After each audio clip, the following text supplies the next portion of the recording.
Welcome to RAIN, the Real Estate Investor Growth Network with your hostess, Jen Josey.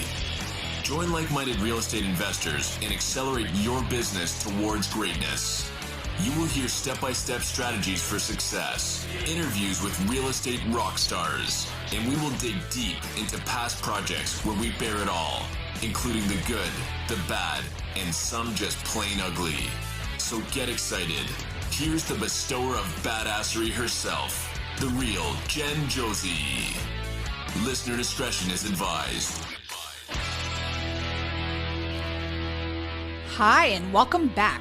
I'm Jen Josey, creator of RAIN, the Real Estate Investor Growth Network. Whoop, whoop. On today's episode, we have a guest that will be sharing their badassery. But before we begin, here's today's badassery bestowment, my little badass gift to you.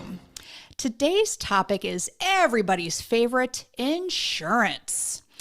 House flipping can be an exciting and profitable venture, but it also comes with risks. Many new flippers overlook the importance of having the correct insurance coverage, which can lead to costly setbacks. Here are 5 reasons why securing the proper insurance is a must for any house flipper. Number 1, protects against property damage. Renovation projects expose your property to potential damage from fire, vandalism, storms, or even contractor accidents. A standard homeowner's policy likely won't cover these risks, so you need a vacant dwelling insurance policy to safeguard your investment. Number 2, covers liability during renovations. Flipping homes involves various professionals, from contractors to inspectors, and accidents can happen on site. If someone gets injured on your property, having liability insurance can protect you from hefty medical bills and legal fees. Number 3, mitigates financial loss from theft. Construction sites are prime targets for thieves looking to steal tools, appliances, or materials. Builders' risk insurance often includes theft coverage, ensuring you are not left footing the bill for replacing stolen items. Number 4, satisfies lender requirements. If you're using financing for your flip, most lenders require proof of adequate insurance before they'll release funds. Having the correct policy in place ensures there are no delays in starting or continuing your project. Number 5, provides peace of mind. The unexpected can derail even the best planned flip. Proper insurance lets you focus on managing your project, knowing you're covered against unforeseen events. It's an investment in your business's stability and success. So, insurance might feel like just another expense, but it's a non-negotiable for house flippers who want to protect their investments and stay in business. By securing the right policies, you'll shield yourself from financial losses, comply with lender requirements, and gain the peace of mind to focus on what you do best, turning houses into profits. Now on to today's episode of the Real Estate Investor Growth Network podcast. We have with us Whitney Elkins-Hutten. Whitney is a real estate trailblazer dedicated to helping busy professionals build generational wealth through smart investing strategies. Whitney is the Director of Investor Education at PassiveInvesting.com, founder of AshWealth.com, and author of Money for Tomorrow, How to Build and Protect Generational Wealth, published by Bigger Pockets. She's also a co-author of the international #1 bestseller, Resilient Women in Life and Business, and host of the Passive Investing Made Simple podcast and YouTube show. With partnerships in over $800 million in real estate, including 6,500 plus residential units, 15 express car washes, and over 2,200 self-storage units, Whitney brings unmatched expertise to the table. Her journey from an early investing success and near loss in 2002 has shaped her passion for sharing the lessons of her success with others. It's an honor to have her on the show, so welcome Whitney Elkins-Hutten. Thank you so much for having me on. Thank you so much for being here. You are a total badass, and I love that you wrote this book for uh, where did it go? The Resilient Women in Life and Business. I absolutely love that. That is fantastic. Where do people find your books? Yeah, you can find them on Amazon.com. And then for my solo project, Money for Tomorrow, you can find that also on Bigger Pockets. And the reason why I say get it there is because you can actually get some additional webinars and tools that you don't get on Amazon.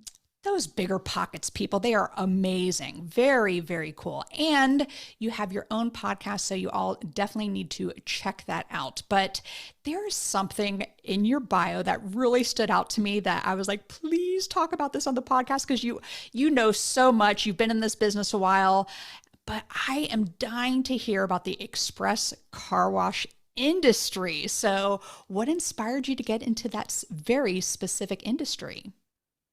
Well, my partners. At passiveinvesting.com, we were looking for ways to provide additional cash flow to our investors because as the real estate market in 2000, actually even late 18, early 19, cash flow is getting slimmer and slimmer and slimmer on our passive multifamily investments. And you have to Yep. take riskier and riskier moves with debt in order to get bolster the cash flow that investors wanted to see.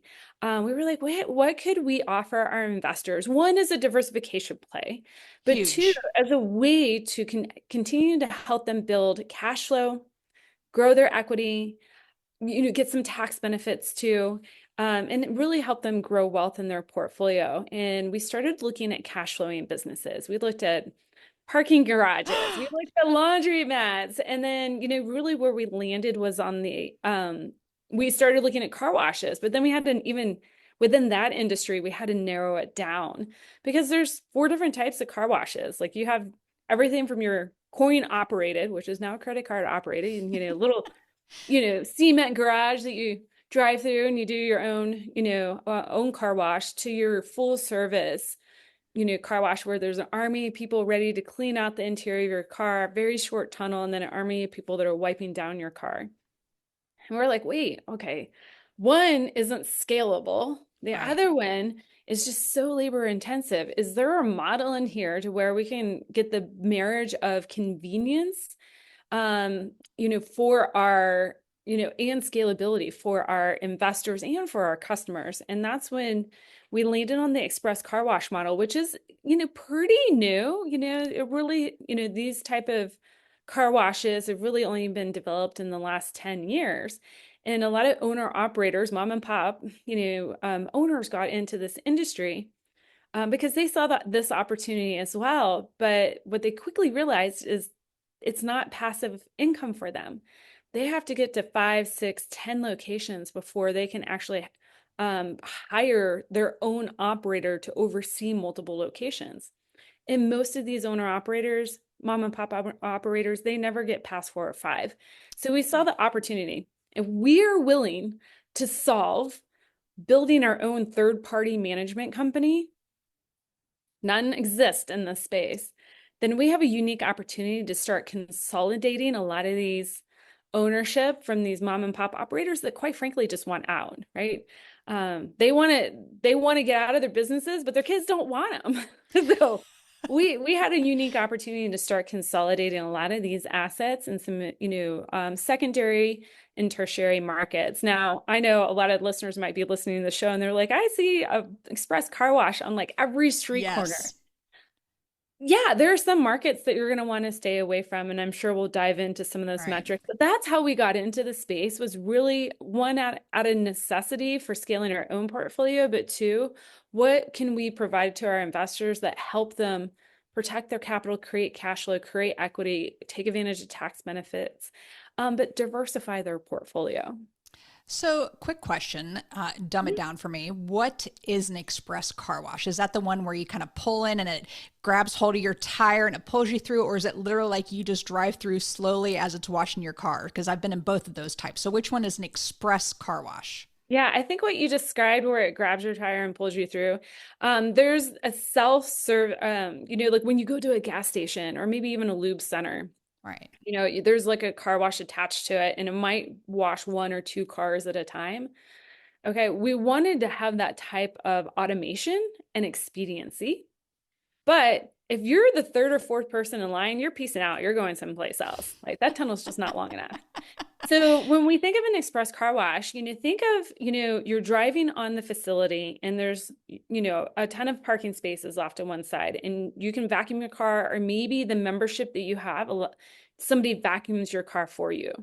And then you pull into a tunnel that's say 80 to 120 feet long. And the length of the tunnel is a huge, huge, part in this whole like reason why this works. And at the beginning of the tunnel, it will scan. There's a mechanism that will scan, either the barcode in the app that the customer presents, or if there's an actual barcode on the car. And that tunnel now is smart. It knows what kind of shines, washes, wax, tire shines, how often, like, does this customer only get it once a month, or do they get it every single time they come through? And that's based on the subscription that this customer has purchased.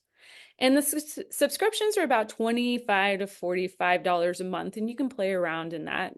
The customer also has an opportunity, or a customer has an opportunity to purchase, it's just a one-off watch, which is probably, say, $9 to $20, if they don't want to do a monthly recurring revenue model. But yeah, now that car will go through the tunnel and it's delivering the whole service automatically. But the thing is, the tunnel is 80 to 120 feet long. So we're not just washing one or two cars at a time. We're washing 4, 5, 6, maybe even 10 cars at a time. Wow. So in this type of model, we are washing probably somewhere between 400 to 600 cars a day with only 200 to 300 full-time employees. Wow. So I know it didn't start this way. What did the early days of this business look like?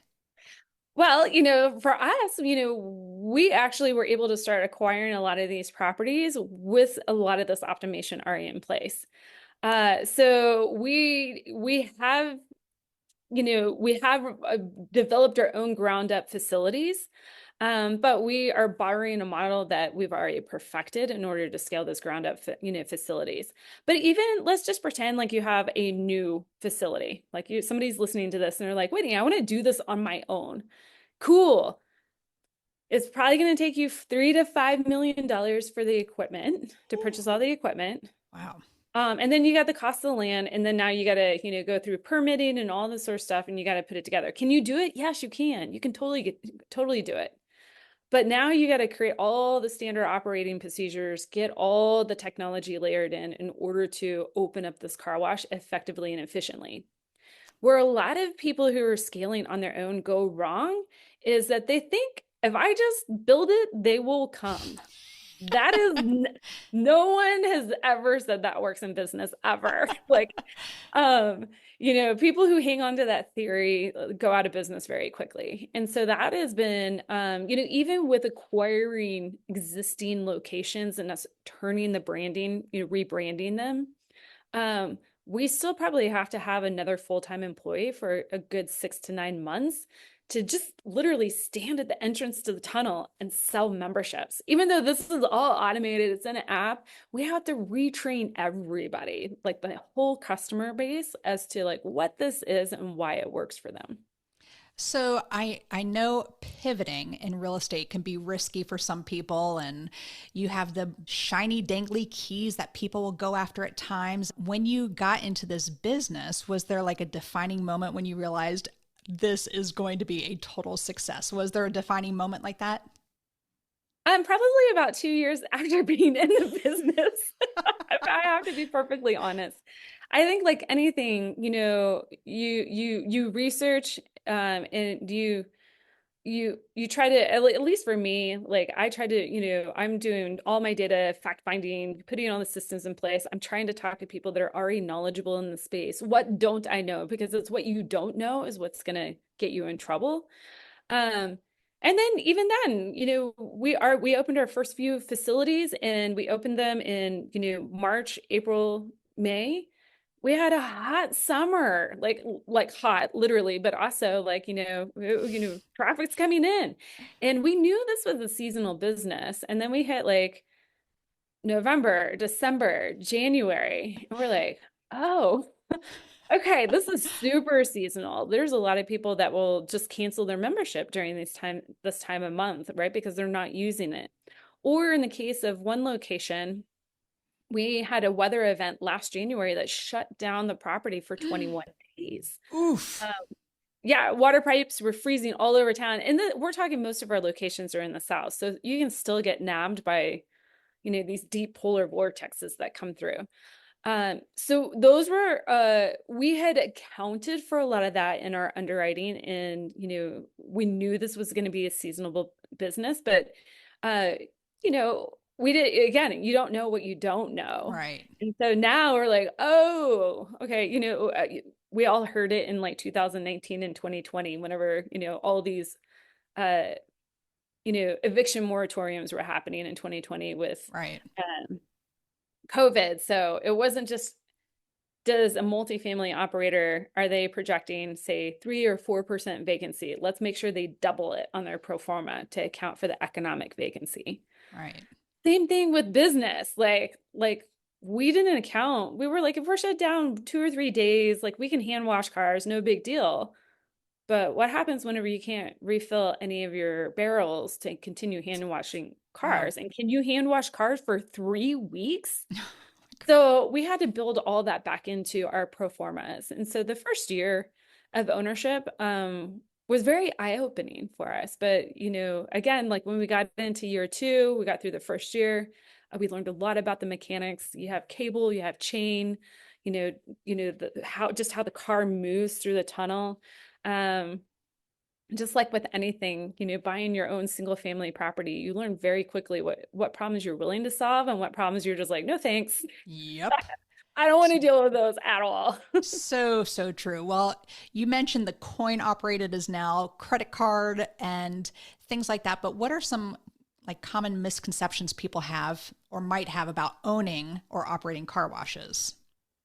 Yeah. So, as far as like, again, my experiences in the express car wash space, I think number one, I think a lot of investors, be it if you're going to be an active or a passive investor, they look at I was express going car to say washes. passive. Yeah, that would be a misconception in my brain, is that it's not going to be 100% passive.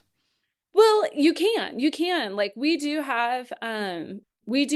portfolio purchases of our assets. And so if somebody who's like, "Ooh, this sounds amazing, but I am never going to go figure this out on my own," you can invest with us and, have a true mailbox money with it. But, you're a partner in this business. So we're going to make money together. And then when we have a seasonal slump, we're going to, hold on tight through those seasonal slumps together. But we figured that out, that the accounting methodology, we've got a really good business plan moving forward. So anybody who wants to learn about that, they can do that. But I think when we get back to misconceptions, I think a lot of people like look at car washes and go like, how can this be a sustainable business model? Like, who washes their cars this often? How is this a moneymaker? Well, we're in the express car wash space. We can put people on what we call monthly recurring revenue subscription model. Yeah. It's the Netflix for washing your car. So smart. Right. And we do it based on credit card cycles. So your credit card, you should be paying 13 times a year. Most credit card companies have moved to 13 payments during a year, not just 12. It's better for them. We do that. So our customers are seeing a charge from us, every single month. So that's, one unique opportunity. Two, when you have an optimized system, right? The cost of the actual car wash can be super low. So when we are all in chemicals, electricity, water, labor, all of that, we're like about $250 per car wash. Wow. Right. So and then you have the subscription where they're paying for 5 a month or whatever. Oh my goodness. And most people are, our average customer is washing their car 1.8 times a month. So there's a lot of margin here. Now, here's the thing. A lot of people's eyes just like pop open. They're like, wow, that's huge. I can make $20 a person. No, you got to set aside for CapEx and maintenance, right? You're going to have to, that is going to be, remember, you're going to have more customers through the summer months than you are the winter Right. months. So we got to kind of level set our expectations here. But that is the unique opportunity here. In so many people, let's just even back it up a little bit. Americans love their cars. 72% of families have at least one car, 52% of families have at least three cars. Wow. I'm in that family. We just recently sold our camper van. So we're down to two cars. But anyways, like, and more communities are restricting the ability for somebody to wash their car in front of their house. So there's a necessity for a car wash.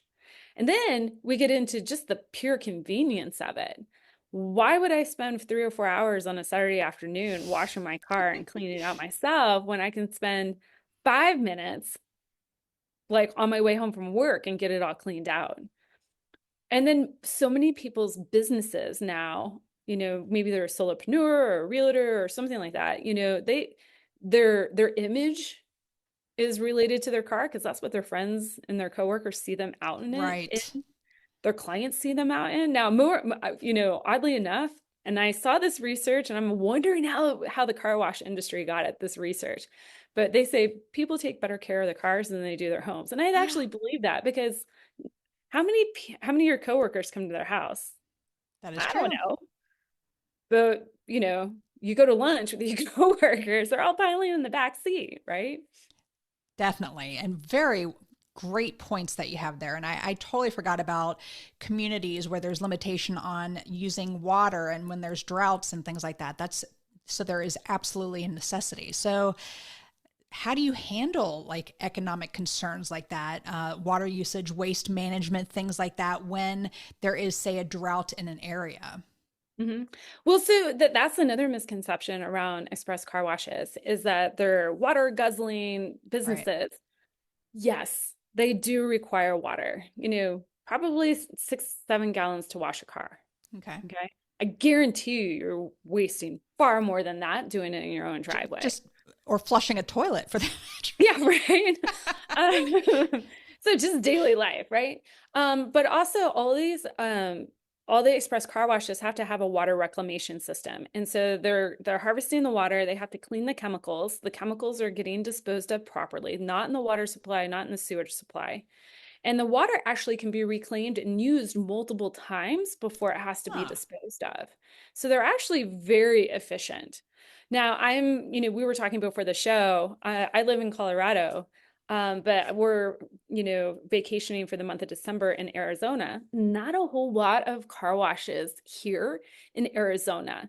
Do I see them coming? If I go down to Phoenix, yeah, there are more car washes down there, but, for really drought, you know, um, for areas that are more prone to real true drought, that's huge. Now, let's flip that on its head because that's a concern that a lot of investors have. Like, if I invest in a portfolio and the city says you can't use any more water, we're going to have water restrictions.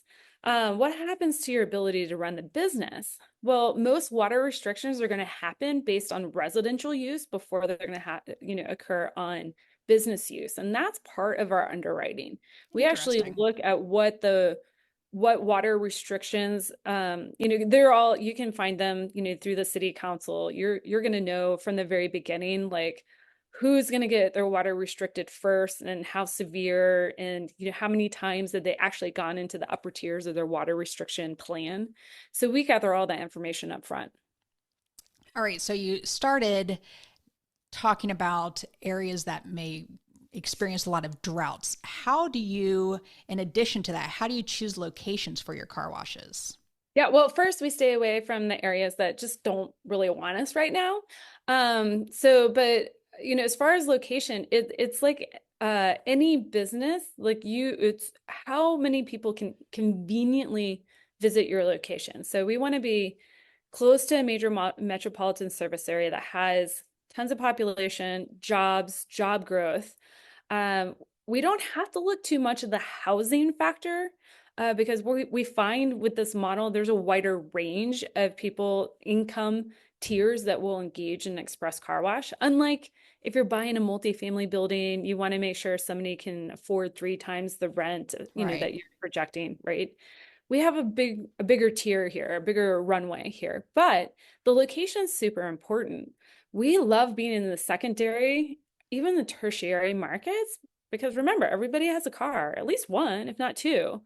And we want to be in the Saturday morning pattern to where there's, say, 20,000 vehicles coming by per day that Wow. can make a simple right-hand turn into the location. And I mean, I'm in Raleigh, North Carolina, and there is a stretch of a road where there's literally probably four or five. I mean, I could stand in one spot and see all five, four or five of them. So I'm You don't sure want to be those car washes. exactly because you had started mentioning that before, and I like the tertiary markets and things like that. Very, very well said. So, what are your goals for the future of this express car wash business? Yeah, so our goal, like 5 to 7 year goal, is to scale the portfolio to 100, 150 locations. Awesome. Yeah, so we're currently at 30 right now. And We got to update your bio. It said 15. oh, well, yeah. Those are like the ones that I am associated Oh, with. I But gotcha. I as gotcha. passiveinvesting.com, we're at, 30 total. And but what does 100 or 150 locations allow us to do?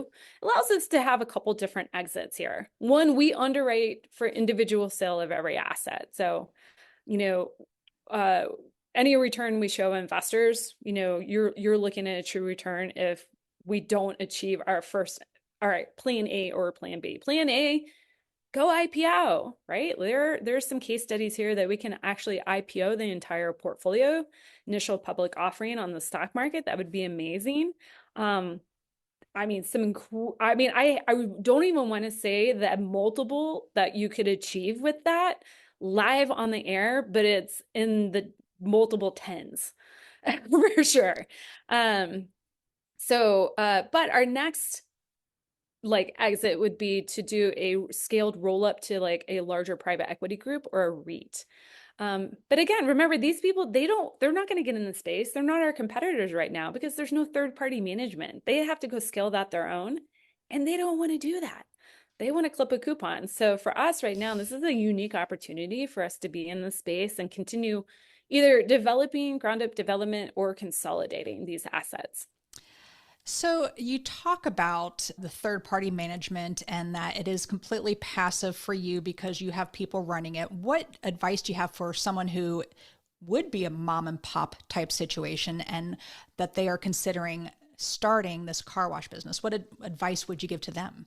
Yeah, well, first know why you're getting into it. Like, are you, do you just want one or two like locations? Are you totally fine being an owner operator? Or do you want to be an investor operator? Very different. An Yes. owner operator, you're going to be in the business, 20, Not 30, 40, not passive. not passive at all. But if you're an investor operator, you might be in the business, you could probably scale through systems and maybe only, be attached to the business, say like 10, 15 hours a week. Very different. Yes. Or are you wanting to be entirely passive and hire your own operator underneath you? That means you got to commit to getting to 10 locations. Got So, it. number one, understand what is your intent to scale, and then start building systems to that. Huge. So well said. Thank you, Whitney, for that. So, as we wrap up this first part of the podcast here, do you have any interesting or funny stories about any of your car washes? Anyone like sleeping in a corner somewhere? Cars getting stuck? I don't know. Oh, no, I mean, I think I don't even dare, they're not even really funny stories, but we actually have brought in in-house a lot of our landscaping because we tried to hire, initially when we were, scaling up the third-party management company, we tried to use local vendors. And then we just found that in order to create and we're not a franchise, like we operate like through the third party management company. We own everything direct. In order to get a standard product across all of our locations, we actually had to bring in house our own maintenance, our own Wow. landscaping. And so we never thought that we would be hiring like our own landscaper, like we're the property management company. But you bob and weave, and you learn what's going to deliver the best product, and that's what you do. Excellent. And thank you for that. So I know you own over 6,500 residential units and over 2,200 storage units, along with these car washes. Are there any other opportunities of passive income on your radar? My big question is, where is Whitney going next? So for me, from a passive perspective, because I have my active portfolio and then I have my passive portfolio, right now I'm holding tight, like, and really looking at what the market's giving me. And the market's really giving investors debt-like investments, meaning you can actually be the bank for somebody else that, if you don't have your own single family property, multifamily property, could you, with your cash that's on the sideline right now, could you be the bank for somebody else in some form or fashion? And that's what I'm really enjoying today, because it's allowing me to be nimble and flexible and just, one, keep my money working for me, create that velocity money, but it's allowing me to be patient as we move through this hyper supply recessionary part of the market. And I know everybody hates the word recession, whether we actually call it or not. The red lights on the dashboard for a recession are flashing right now.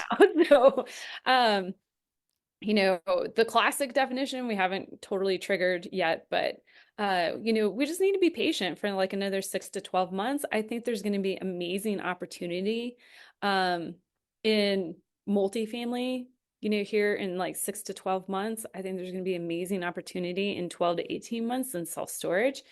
This is just the time to be really patient and look at what the market's giving you and just keep your money working in liquid, if at all possible.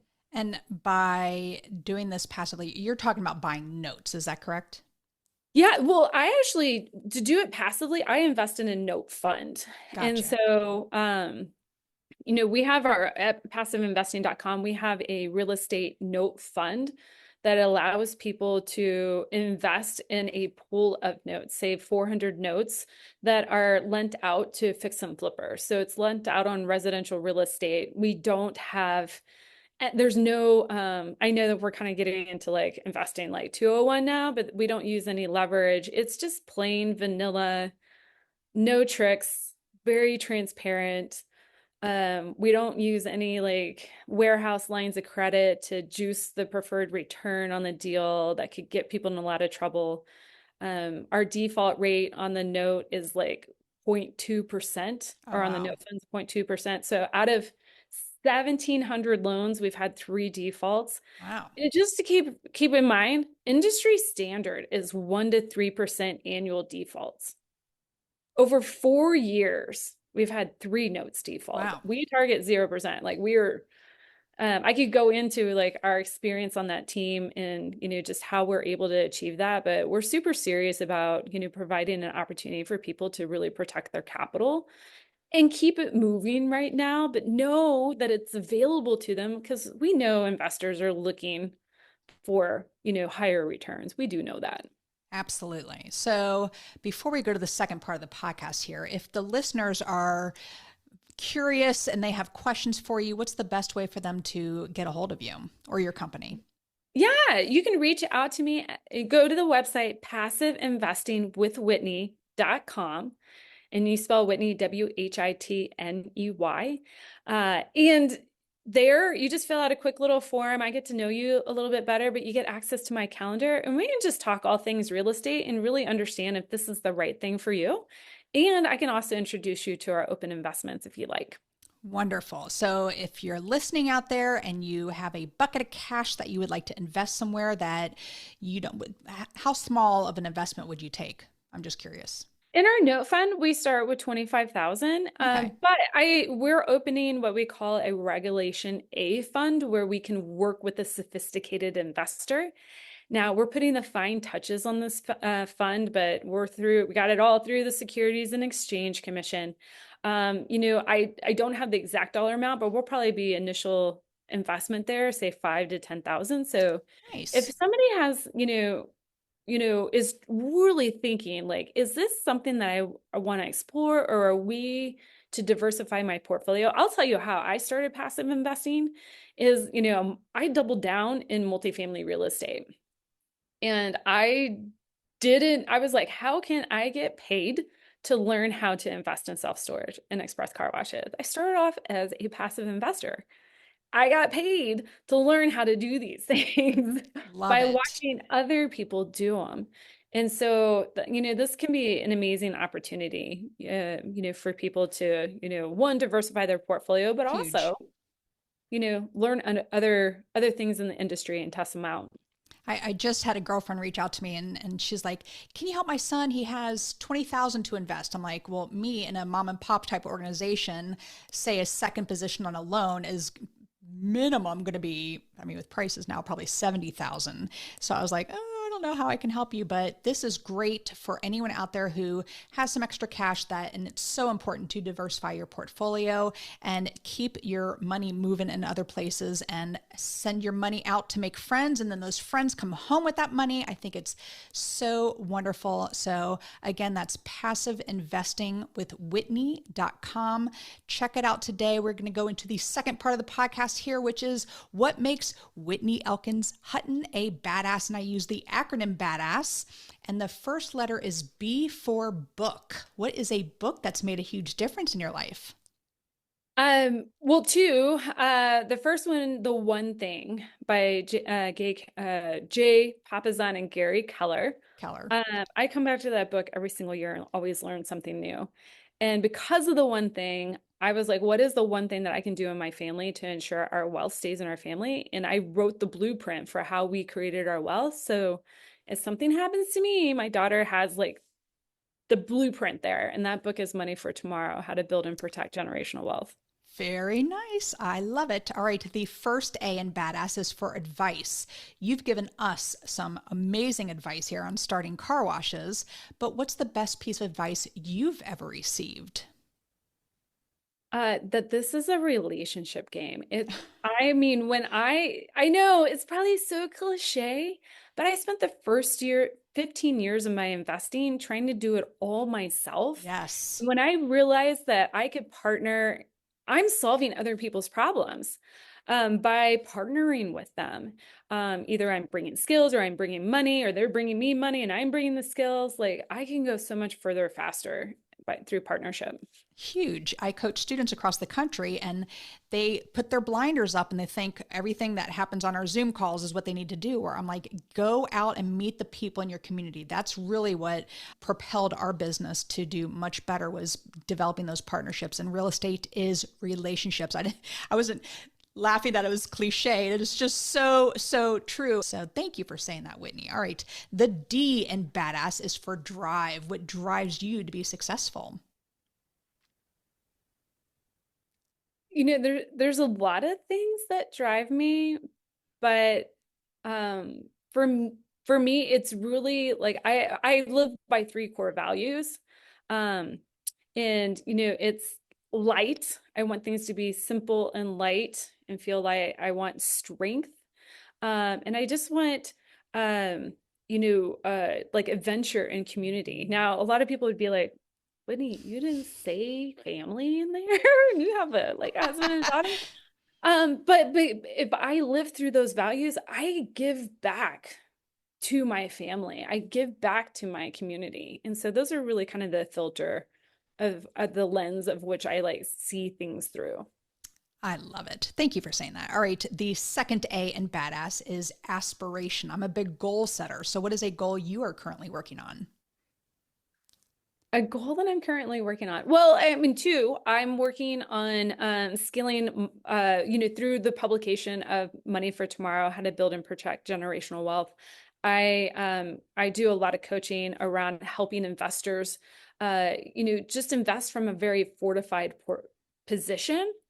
And once we have that foundation set, then how do we take all of that income that you're bringing in actively or passively and just use it to scale your portfolio? So that's a huge place that I'm really double downing right now, because that's work that needs to be done no matter like if we're in a growth phase or in a recession phase. Like, I And see all sorts of silly moves that are happening, and I really want people to, have a portfolio that gives them what they want, but silly at the same moves. time that they can be confident about it. And so if they want to learn more about your coaching program, they can do it through the passiveinvestingwithwhitney.com. Yeah, or they can reach out to me at ashwealth.com. Ash Wealth. Gotcha. All right. The first S in badass is for systems. You smart cookie, look like you have a lot of systems in place. So what systems help you achieve success? I go back to the One Thing book. And somebody might be like, Whitney, I read the book. Like, I didn't see a system in there. There is a system on how to live with purpose, but also manage your time on a day-to-day basis to where it's always transparent. But anyways, that is the system that I use. Like, how do we cast a 10-year vision, bring it back to what needs to be done this year, this quarter, this month, this week, and just trust if you have that plan in place that just put one foot in front of the other and you're going to get to the goal that you set out to achieve. That's a huge system. And I appreciate you saying that because people come on, they're like, oh, I use QuickBooks and whatever. But that is a huge system. My morning routine is a huge system for me. If I don't get through my morning routine, I'm for the rest of the day. So I agree. All right. I could talk to you forever, Whitney. You're so smart. I love everything that you're saying. But the final S in badass is success. What does success mean to Whitney? Oh, this is the question that I love this because I am in the process of figuring this out. At first, I thought it was going to be a number, like how much my net worth is, and then how much am I bringing in monthly, and then how many units do I have? And now for me, success is an emotion, and it's how I want to feel. And if I'm feeling that, like I'm successful, right? Does it mean I'm stopped growing? No. But for me, like if I'm light, if I feel strong, if I feel kind of connected with people, like authentically connected, like to me, that's success. I will continue to put income goals down for myself that I'm going to strive for. I'm going to continue to do that. But the success piece, hitting the income goal, hitting the monthly income goal or the annual net worth goal, if I don't feel the way that I want to feel, like I failed. Right. So well said. I didn't think I could like you anymore, Whitney. That was wonderfully said. So if you want more of Whitney, definitely check out the passive. So I have one on here for passiveinvesting.com, but you have an additional one, or was it misquoted? If you want to get directly to me, you can go to passiveinvestingwithwhitney.com. Or go to ashwealth.com if you want to learn about the coaching program. And you can hear more of her on her podcast, Passive Investing Made Simple, which is wonderful. Whitney, this has been such a pleasure to have a total badass like you on the show today. Thank you for talking about these car washes. I love finding little niches in this industry, and this was fantastic. I learned so much from you today. Thank you for being here today. My pleasure. Thank you so much for having me on, Jen. Absolutely. And that is all. Thank you for listening. And we will catch you on the next episode. Now go out there and share your badassery. And don't forget, make it a great day. Take care. Bye-bye. Whoop, whoop. Thank you for listening to RAIN, the Real Estate Investor Growth Network. Be sure to subscribe on your favorite podcasting platform so you never miss an episode. If you need more badassery, you can follow Jen Josey by visiting therealjenjosey.com or become a member of RAIN by registering on rainmastermind.com.